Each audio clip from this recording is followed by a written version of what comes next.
जय जगन्नाथ सांग मैंने ओडिशा स्टडी हब को आपण मानक स्वागत। तो आज भिडियोटी बहुत खास होगा जाऊँगी पिलाने, कारण आज आम आलोचना करवा +3 first semester political science honours जो मेजर पेपर 1 रही अछि फंडामेंटल ऑफ पॉलिटिकल साइंस। तो यूनिट 1 आम ऑलरेडी कवर कर सारी, जो मैंने देखने प्लेलिस्ट को विजिट कर से पाइज। तो आज आम यूनिट नंबर 2 जोटा कि रही स्टेट, बुझला स्टेट, तो टॉपिक रही स्टेट एंड सोवरेनिटी, बुझला एटा को आम आलोचना करवा। तो देख जो मैंने चैनल को प्रथम थर आसछन्ते चैनल को सब्सक्राइब करदेव और बेल आइकन प्रेस कर ऑल नोटिफिकेशन ऑन करदेव, जहाँद्वारा परवर्ती वीडियो आप सर्वप्रथम पाइपर। तो देख पे आरंभ करवा। तो आज आम स्टेट एंड सोवरेनिटी विषय में पढ़ा। तो सोवरेनिटी बुझा पूर्व स्टेट कौन ताहा टिके बुझा पिलाने, बुझला। देख गोटे स्टेट पाई साधारणतः 4टी मुख्य उपादान रही पिलाने। गोटे स्टेट पाई साधारणतः 4टी मुख्य उपादान रही, सेटा हूँ पॉपुलेशन, टेरिटोरी, गवर्नमेंट और सोवरेनिटी। तो आज आम एठारे मुख्य टॉपिक रहिबो सोवरेनिटी। आम सोवरेनिटी को आलोचना करवा। देख जदि गोटे देशर लोक भूमि और सरकार अच्छी तेबे सही देश निजे निजर संपत्ति नहीं पारिबो कि पिलाने। तो देख तुम मान प्रश्न अच्छी, जदि गोटे देशर लोक भूमि और सरकार अच्छी तेबे सही देश निजे निजर निष्पत्ति नहीं पारिबो कि, बुझला। देख एठारे सोवरेनिटीर कॉन्सेप्ट को आम बुझा। देख तो प्रथम आम देखा सोवरेनिटी कौन, सार्वभौमत्व। तो सोवरेनिटीर ओडिया अर्थ होची सार्वभौमत्व पिलाने। सार्वभौमत्व होची राज्यर सर्वोच्च और अंतिम क्षमता। तो सार्वभौमत्व होची राज्यर सर्वोच्च और अंतिम क्षमता। यह द्वारा राज्यर निज अंचल मध्य आईन तैयारी और कार्यकारी करिपारे एवं बाह्य शक्तिर अधीन न होई स्वाधीन भाव में निष्पत्ति नहीं पारे। तो बुझ पिलाने एटा। तो सोवरेनिटीर सरल अर्थ होची राज्यर सर्वोच्च क्षमता और कर्तृत्व। तो यह देख बुझ जे धरतु आम भारत विषय रे कथा होचु। तो आम भारत विषय रे कथा होचु। भारत निज देश भितर आईन तैयारी करिपारे, सही आईन कार्यकारी करिपारे एवं निज नेशनल इंटरेस्ट अनुसार निष्पत्ति नहीं पारे पिलाने। तो यही जो सुप्रीम अथॉरिटी एवं इंडिपेंडेंस को सोवरेनिटी बोली कहा जाते। ये जो निजर सुप्रीम अथॉरिटी और इंडिपेंडेंस को सोवरेनिटी बोली कहा जाते। तो भारत निज देश भितर आईन तैयारी करिपारे पिलाने, सही आईन कार्यकारी करिपारे, निजर नेशनल इंटरेस्ट अनुसार संपत्ति नहीं पारिथे। एटा बुझला। देख तो सोवरेनिटी माने कौन, राज्यर सर्वोच्च स्वाधीन कर्तृत्व, बुझला। तो ये आम देखा सोवरेनिटी शब्दर उत्पत्ति। तो सोवरेनिटी शब्दटी लैटिन शब्द सुप्रीम सुपरानुस रु आसी अछि, जार अर्थ होची हाईएस्ट बा सर्वोच्च। तेणु सोवरेनिटीर मुख्य अर्थ होची पिलाने जे supreme authority of the state. Supreme authority of the state अर्थात राज्यर सर्वोच्च कर्तृत्व, बुझला। ये आम देखा सोवरेनिटी कहीं स्टेट पाई जरूरी अटे। देख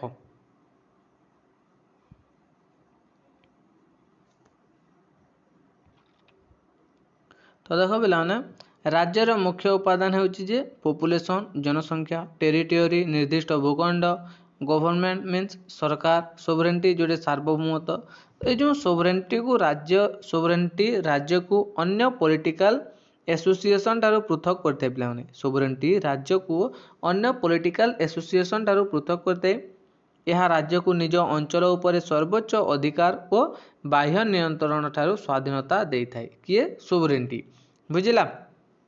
एटा थिला सोवरेनिटी। तो ये आम देखा जेन बॉडी को सोवरेनिटी धारणा, ये जो तांकर रही अछि। देख जेन बॉडी जड़े फ्रेंच पॉलिटिकल थिंकर अटंती पिलाने। से जड़े फ्रांस पॉलिटिकल थिंकर और ज्यूरिस्ट थिली। तांकू मॉडर्न थ्योरी ऑफ सोवरेनिटीर प्रमुख प्रारंभिक चिंतक भाव गणा जाए। देख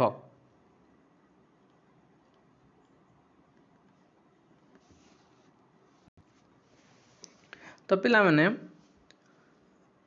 सोवरेंटी रो कॉन्सेप्ट विषय रे पढ़िबा समय रे गोटे इम्पोर्टेंट थिंकर जहाँकर नाम आम निश्चित मन रखा उचित जे तांकर नाम होची जेन बोर्डिंग बुझला। तो ये जो जेन बोर्डिंग जने फ्रेंच पॉलिटिकल थिंकर थिले से सोवरेंटी को राज्यर सुप्रीम पावर भाव में व्याख्या करथिले बुझला किए जेन बोर्डिंग।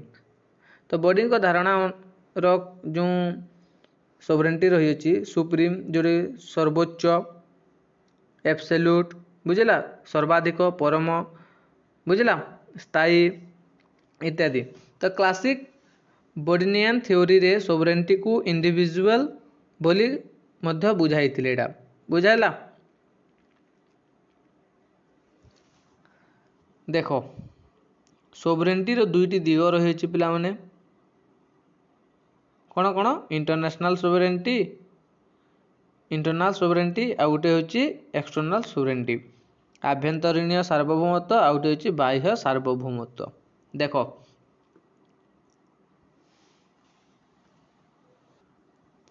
देखो पिलाने इंटरनल सोवरेंटी आभ्यंतरीण सार्वभौमत्व। तो इंटरनल सोवरेंटी अर्थ होची जे राज्यर निज भूखंड और लोक मानक ऊपर सर्वोच्च कर्तृत्व अटे जोटा कि देश भितर सर्वोच्च कर्तृत्व बुझला। तो इंटरनल माने होची भीतर पिला माने इंटरनल माने होची भीतर तेणु इंटरनल सोवरेंटी माने राज्य निज देश भितर सर्वोच्च अथॉरिटी रखि पारिबो बुझला। देखो इंटरनल माने होची भीतर पिला माने और एक्सटर्नल माने होची बाह्य बा बाहर। तेणु इंटरनल सोवरेंटी माने राज्य निज देश भितर सर्वोच्च अथॉरिटी रखि पारिबे। तो यार अर्थ देखो पिला माने जे राज्य आईन तैयारी करि पारिबो आईन कार्यकारी करि पारिबो किए इंटरनल सोवरेंटी आईन भंग कले दंड देवार व्यवस्था मध्य रही देश रे लॉ एंड ऑर्डर मेंटेनेंस करि पारिबो किए इंटरनल सोवरेंटी बुझला। तो एग्जांपल हिसाब से धरि नियतु जे भारत रे पार्लियामेंट गोटे आईन पास कला भारत रे पार्लियामेंट गोटे आईन पास कला सही आईन भारत रो निर्दिष्ट अंचल रे प्रयोग हेबो एवं यही आईन को पालन करने नागरिकर दायित्व अटे। तो यह इंटरनल सोवरेंटी सहित संपर्कित अटे पिला माने बुझला। तो अभी आम देखा एक्सटर्नल सोवरेंटी एट देला इंटरनल एवं देखा एक्सटर्नल जोटा बाह्य सार्वभौमत्व। तो एक्सटर्नल सोवरेंटी अर्थ होची जे अन्य राज्य किंबा बाह्य शक्तिर नियंत्रण राज्यर स्वाधीनता देवा अर्थात गोटे स्वाधीन राज्य निजर फॉरेन अफेयर और नेशनल पॉलिसी संपर्क में निजे निष्पत्ति नहीं थाए। देखो बाह्य नियंत्रण स्वाधीनता एक्सटर्नल सोवरेंटी। तो एक्सटर्नल माने होची बाहर पिला माने पूर्वर कही आसुची। तो तेणु एक्सटर्नल सोवरेंटी माने अन्य देश किंबा बाह्य शक्तिर अधीन न होई निजे निजर निष्पत्ति नहीं थांती। देखो तो तेणु एक्सटर्नल सोवरेंटी माने अन्य देश किंबा बाह्य शक्तिर अधीन न होई निजे निजर निष्पत्ति नहीं थांती। तो भारत निजर फॉरेन पॉलिसी डिफेंस पॉलिसी एवं इंटरनेशनल रिलेशन संपर्क में निजे निष्पत्ति नहीं थाए। अन्य कौन स्वाधीनता देश भारत को निज इच्छा अनुसार शासन करि पारिबो नाही बुझला। तो यह को कहा जाए इंटरनल सोवरेंटी सॉरी यह को एक्सटर्नल सोवरेंटी बोली कहा जाए पिला माने। देखो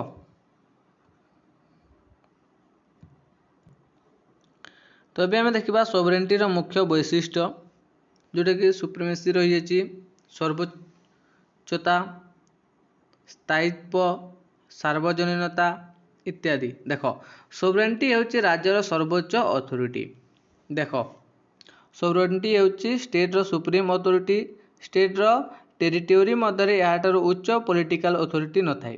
क्लासिकल थ्योरी रो मूल धारणा होची यह बुझला।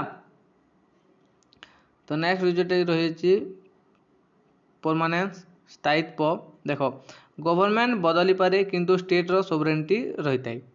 तो गवर्नमेंट बदली पारे किंतु स्टेट रो सोवरेंटी शेष हुए ना पिला माने एटा मन रखिथिबो। गवर्नमेंट बदली पारे किंतु स्टेट रो जो सोवरेंटी रही ताहा शेष होई न थाए। नेक्स्ट यूनिवर्सलिटी सार्वजनीनता। तो राज्यर सोवरेंटी ताहार टेरिटोरी मध्य समस्त व्यक्ति और संस्था प्रति प्रযোज्य अटे देख ये जो स्टेट सोवरेनिटी ताहार टेरिटोरी मध्य समस्त प्रযোज्य अटे एटा एबे आमे देखिबा इंडिपेंडेंस स्वाधीनता।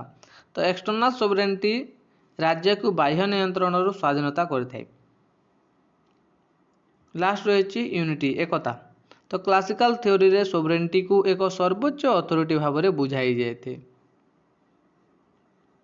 बुझला एटा थिला सोवरेनिटी रो वैशिष्ट्य सार्वभौमत्वर वैशिष्ट्य। एबे हम देखिबा स्टेट और सोवरेनिटी रो संपर्क रिलेशनशिप। देखो स्टेट और सोवरेनिटी मध्य कौन संपर्क पिला माने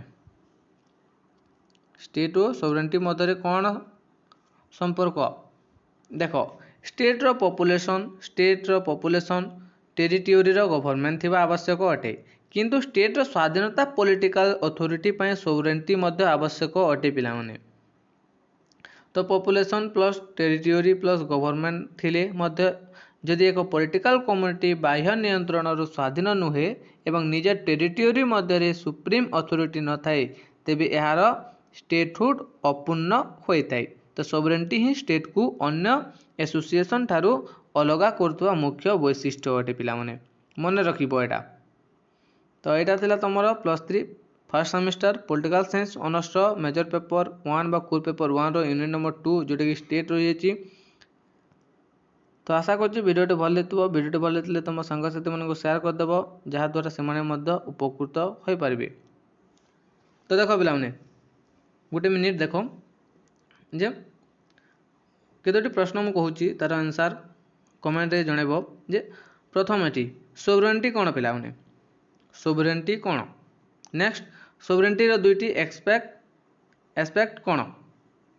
इंटरनल सोवरेनिटी कोन एक्सटर्नल सोवरेनिटी कोन जेन बॉडीन किए। ये जो पांचटी क्वेश्चन मु कहले तार आंसर तुम कमेंट रे निहाती भाबे जणाइबो। धन्यवाद।